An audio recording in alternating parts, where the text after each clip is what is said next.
Can old trauma become current depression? Hey everyone, welcome back to the channel.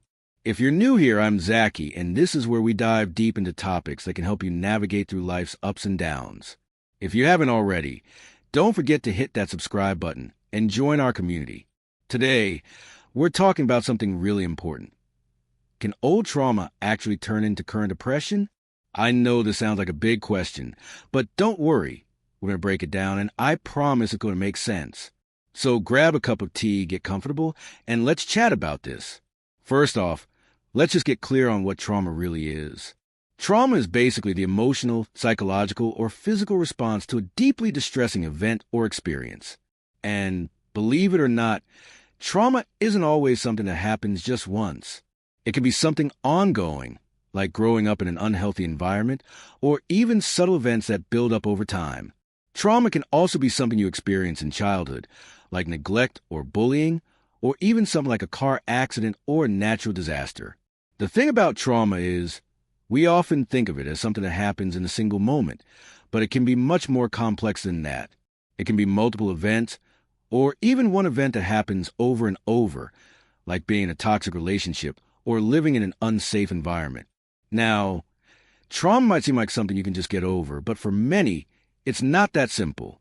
These experiences can leave a mark, even long after the event is over. You might think, well, that happened a while ago, why does it still bother me? And that's where the connection to depression comes in. Trauma doesn't just disappear, even if the event happened in the past. Here's the thing. When we experience trauma, our brains go into protection mode. It's kind of like our brain gets stuck in the past, replaying the event over and over again. Our body might be physically fine, but our mind is still running on a loop of those stressful or frightening moments. This constant replay of traumatic experiences can take a huge toll on our mental health. It can cause things like anxiety, insomnia, mood swings, and even physical symptoms like headaches or stomach problems. But what's even more dangerous is how trauma can subtly affect our emotions and sense of self.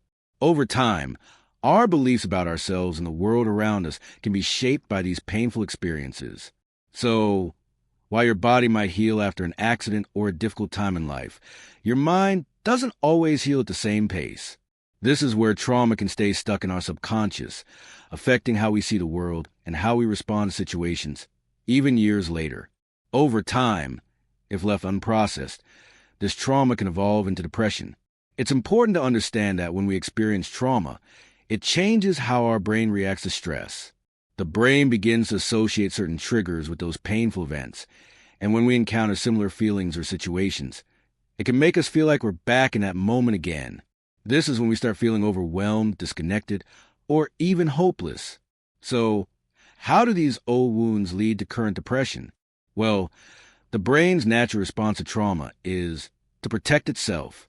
But if those old emotional scars aren't healed, they can start affecting your mood, thoughts, and even physical health.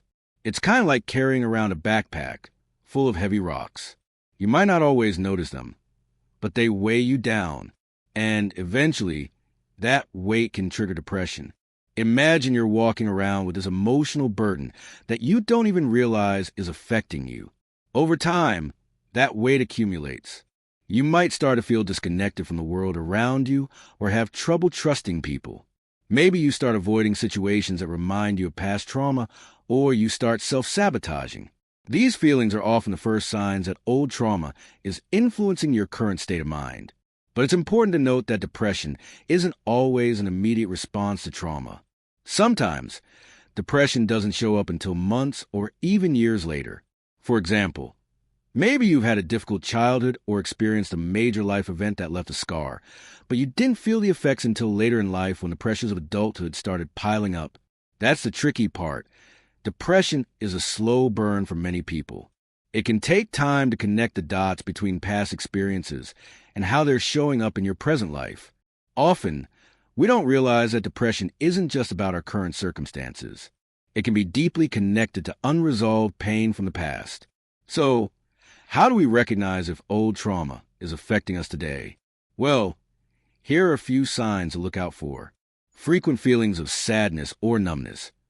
When you feel like you can't connect with joy or find purpose in life, it's possible those old wounds are still lingering. Trauma can rob you of the ability to experience happiness or fulfillment. Unexplained anxiety or panic attacks. These can be triggered by past events that your brain hasn't fully processed. You might find yourself reacting to situations in ways that seem disproportionate to the current circumstances. If you have a panic attack when nothing scary is happening, that's often a sign that your brain is still processing old trauma. Self-destructive behaviors.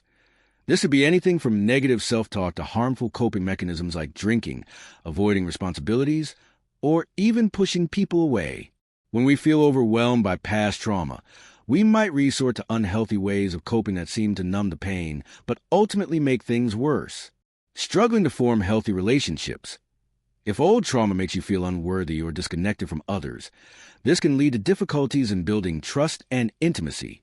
You might find yourself pushing people away or sabotaging your relationships without even realizing why. Recognizing these patterns is the first step toward healing. If you're noticing any of these in your life, it might be time to take a deeper look at your past. I know it can be tough, but it's so important to address these things before they spiral out of control.